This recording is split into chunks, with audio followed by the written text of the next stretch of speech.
नमस्कार। मैंने अक्सर बच्चों से सुना है कि ट्रिगोनोमेट्री बहुत ज़्यादा मुश्किल है, लेकिन ऐसा है नहीं। ये बहुत ज़्यादा इजी है अगर आप इसके बेसिक्स को समझ लें। ये वाली वीडियो 10वीं, 11वीं और 12वीं तीनों क्लास के लिए है जो भी ट्रिगोनोमेट्री के बेसिक्स को समझना चाहते हैं। तो आइए स्टार्ट करते हैं। सबसे पहले तो मैं आपको कहना चाहूँगा कि आपको रेशोस को इसी सीरीज में याद करना है, यानी सबसे पहले साइन, फिर कोस, टेन, कोट, सेक, कोसेक। ठीक है, इससे आपको कई फॉर्मूले में लॉजिक मिल जाएगा याद करने का। चलिए सबसे पहले तो हम इनका रेशो याद करते हैं कि ये रेशो क्या होता है। तो रेशो हम बेसिकली एक ट्राइंगल जो कि राइट एंगल ट्राइंगल होगा, जिसके राइट एंगल के ठीक सामने 90 डिग्री के ठीक सामने जो साइड होगी जिसे हम हाइपोटेनस कहेंगे, और इन दो एंगल में से कोई एक एंगल हमारा बेस एंगल होगा। अब आपकी मर्जी है, किसी को भी बेस एंगल मान सकते हैं। बेसिकली ये क्वेश्चन में मिला होता है, तो मैं फिलहाल इसको बेस एंगल मानता हूं, इसको थीटा मानता हूं। थीटा मतलब बेस एंगल। तो इसके सामने, जस्ट इसके सामने, बेस एंगल के सामने जो साइड होगी वही आपका परपेंडिकुलर होगा, और जो बच गया वो आपका बेस होगा।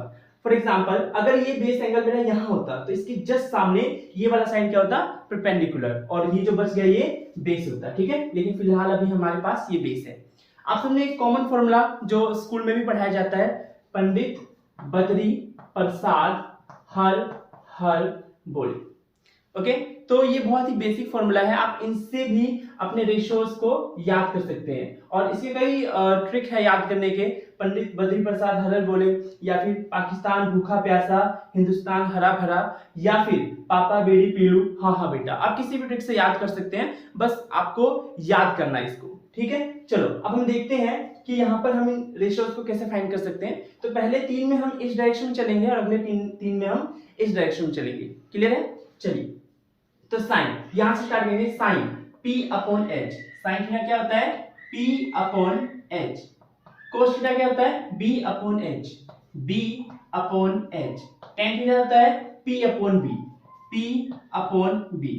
और ये डायरेक्शन कंप्लीट। अब हम इस डायरेक्शन में वापस आएंगे, तो वापस आएंगे तो ये आपका जो रेशियो है वो चेंज हो जाएगा, उलट जाएगा, यानी कि B upon P, B upon P।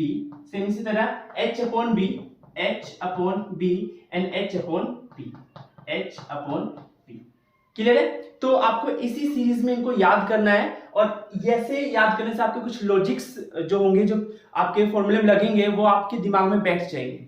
Clear है? अच्छा, एक क्वेश्चन और पेपर में आता है कि ये एब्रिविएशंस किसके हैं। एक्चुअल में जो साइन है वो साइन नहीं है, कोस नहीं है, कि कुछ प्रॉपर वर्ड्स है, और अगर इनके आगे थीटा ना लगा तो इनका कुछ मीनिंग नहीं होता है। क्योंकि कई बार क्वेश्चन में पूछ लेते हैं क्या साइन थीटा का मतलब साइन मल्टीप्लाई थीटा होता है, तो ऐसा बिल्कुल भी नहीं है। अगर आप ओनली थीटा लिखो या फिर ओनली साइन लिखो तो ये कोई सेंस नहीं रखने वाला है। तो ये दोनों मिलकर ही सेंस रखते हैं, तो दोनों का मतलब ये नहीं कि दोनों का मल्टीप्लिकेशन है। ठीक है, चलिए, तो जो साइन है ये एब्रिविएशन है किसका? साइन का। इसकी रियल स्पेलिंग SINE है। ठीक है, कोस कोसाइन का, COSINE। टेन टेंजेंट का, TANGENT। कोट कोटेंजेंट का, COTANGENT। सेक सीकेंट का, SECANT। और कोसेक कोसिकेंट का। ठीक है, आप चाहे तो स्क्रीनशॉट भी ले सकते हैं, ये आपके पेपर में कई बार पूछ ली जाते हैं एब्रिविएशंस को, तो आपको इजीली याद रखना है। साइन साइन का, कोस कोसाइन का, टेन टेंजेंट का, कोट कोटेंजेंट का, सेक सीकेंट का, और कोसेक कोसिकेंट के एब्रिविएशंस होते हैं। ठीक है, अभी हम आगे याद करते हैं, आगे फॉर्मूलों को देखते हैं, और हमारा अगला फॉर्मूला है रेसिप्रोकल्स फॉर्मूला। ठीक है, और रेसिप्रोकल फॉर्मूला में आपको रेनबो सीरीज को फॉलो करना होता है, यानी मैं इस तरह से एक रेनबो बना रहा हूं, आपको इन सीरीज को फॉलो करना है। जैसे साइन रेसिप्रोकल होता है कोसेक का, और कोसेक रेसिप्रोकल होता है साइन का। साइन थीटा रेसिप्रोकल होता है कोसेक का, और कोसेक रेसिप्रोकल होता है साइन का। सेम इसी तरह कोस सेक का, कोस रेसिप्रोकल होता है सेक, और सेक रेसिप्रोकल होता है कोस का। सेम इसी तरह टेन कोट का, जो टेन है ये रेसिप्रोकल होता है कोट का, और जो कोट है वो रेसिप्रोकल होता है टेन का।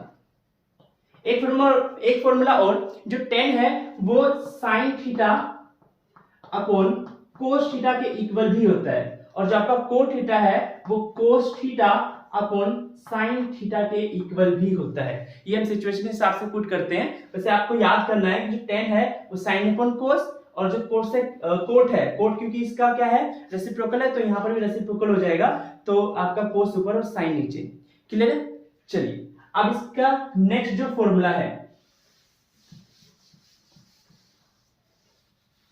कॉम्प्लीमेंट्री एंगल के फॉर्मूले, इसका नेक्स्ट जो फॉर्मूला है वो कॉम्प्लीमेंट्री में आपको पेयर याद करने हैं, इसका पेयर इसके साथ, इसका पेयर इसके साथ, और इसका पेयर इसके साथ। मतलब अगर साइन और कोस इनके बीच एक ऐसे थीटा हो जिनका सम 90 हो, जैसे मैं आपके सामने लिखता हूं sine 60 degree and cos 30 degree, sine 75 degree and cos 25 degree, sine 45 degree and cos 45 degree. तो ऐसे एंगल आप देखिए, इसके पीछे थीटा 60, इसके पीछे थीटा 30 है, दोनों का जोड़ 90 है, यानी दोनों की वैल्यू इक्वल आएगी। यहां पर भी जो वैल्यू आएगी दोनों सेम आएगी, सेम यहां पर भी इन दोनों का जोड़ 90 है तो इन दोनों की वैल्यू सेम आएगी, इन दोनों का जोड़ 90 है तो इन दोनों की वैल्यू सेम आएगी। ये आपका कॉम्प्लीमेंट्री एंगल है, और इसको लिखा कैसे जाता है ये देख लेते हैं। इसको लिखेंगे साइन, अगर 90 में से थीटा माइनस किया तो आंसर आएगा कोस थीटा। फॉर एग्जांपल अगर मैं आपके सामने साइन 60 लिखता हूं तो क्या मैं 60 को 90 माइनस 30 लिख सकता हूं? इजिली लिख सकता हूं, 60 को 90 माइनस 30 लिखा जा सकता है, और ये आपका थीटा है ना, 90 माइनस थीटा, ये आपका थीटा है, तो ये आपका कोस थीटा के इक्वल होगा, यानी कोस 30 के इक्वल होगा, यानी कोस 30 पे जो भी वैल्यू आएगी वही साइन 60 पे वैल्यू आएगी। क्लियर है? नेक्स्ट सेम उल्टा भी होगा, अगर कोस के साथ ऐसा हो तो कोस 90 माइनस थीटा हो तो आपका आंसर साइन थीटा आने वाला है। ठीक है, इन दोनों का रिलेशन सेम ऐसा इनके साथ भी है। अगर आप 90 माइनस थीटा करते हैं तो आपका कोट थीटा ही आएगा, और अगर आप कोट 90 माइनस थीटा करते हैं तो आपका टेन थीटा आएगा। अगर आप सेक 90 माइनस थीटा करते हैं तो आपका कोसेक थीटा आएगा, और अगर आप कोसेक 90 माइनस थीटा करते हैं तो आपका सेक थीटा आएगा। इन्हें बोलते हैं कॉम्प्लीमेंट्री एंगल्स। ओके, आप स्क्रीनशॉट ले सकते हैं ताकि आपको याद रहे। अगला जो फॉर्मूला है वो आपकी आइडेंटिटीज है। अगला फॉर्मूला आपकी आइडेंटिटीज है, और ये बहुत ही इंपॉर्टेंट आइडेंटिटीज है, इन्हें याद करना भी उतना ही इंपॉर्टेंट है जितना सीबीएसई का पेपर देना। ओके, तो पहला जो आपका फॉर्मूला है this is sine square theta plus cos square theta is equal to 1। Clear है?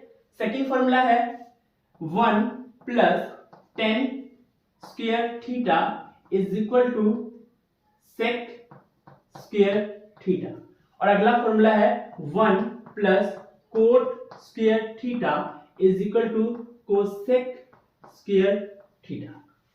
क्लियर है? अब हम कई बार पेपर में आ सकता है कि प्रूफ कीजिए कि ऐसा होता है, और अभी मैं आपको एक चीज एक्सप्लेन कर लूं। अगर मुझे साइन थीटा का स्क्वायर करना है तो ये जो स्क्वायर है ये थीटा के ऊपर कभी नहीं जाता है, थीटा कभी भी किसी डिग्रीज को होल्ड नहीं करता है, इसलिए अगर मैं इसको सोल्व करूं तो ये टेन स्क्वायर थीटा होगा, यानी जो स्क्वायर है वो 10 के ऊपर जाएगा, थीटा के ऊपर नहीं, क्योंकि थीटा एक वैल्यू को रिप्रेजेंट कर रहा है ओनली। क्लियर है? ओके, चलिए अब हम प्रूफ करते हैं, इन तीनों फॉर्मूलों को प्रूफ करेंगे।